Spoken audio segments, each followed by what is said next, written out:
حضور وقفہ نو کے بچوں کو کیا کرنا چاہیے کہ وہ آگے بڑھیں؟ کیا کرنا چاہیے آگے بڑھیں؟ ان کو سب سے پہلی بات تو نمازیں وقت پہ پڑھنی چاہیے.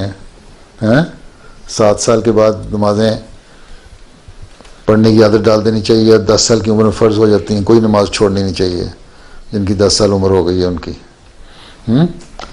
5 نمازیں وقت پہ پڑھنی چاہیے. ٹھیک. پھر نماز کے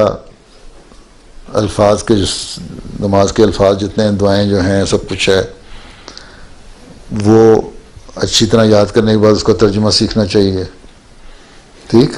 ٹرانسلیشن آنی چاہیے. پھر قرآن شریف باقاعدہ پڑھنا چاہیے اور قرآن شریف کو بھی آہستہ آہستہ ترجمہ سیکھنے کی کوشش کرنی چاہیے. ٹھیک. روزانہ اسکول جانے سے پہلے قرآن کریم پڑھ کے جانا چاہیے. ٹھیک. تاکہ اللہ تعالیٰ سے بھی تعلق بڑھتا چلا جائے. ٹھیک. نیکی کی باتیں کرنے کی توفیق زیادہ ملے.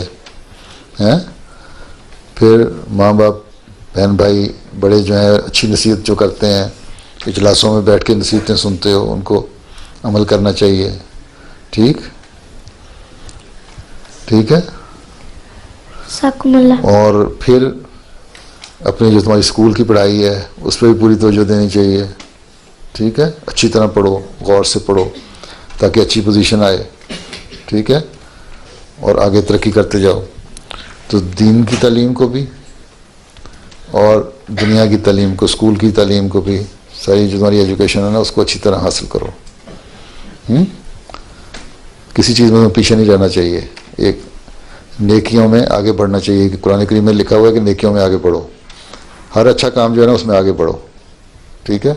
جب ہم دیکھو نا کہ صہیب نے کوئی اچھا کام کیا ہے تو تم کوشش کرو کہ میں نے اس سے زیادہ اچھا کام کرنا ہے.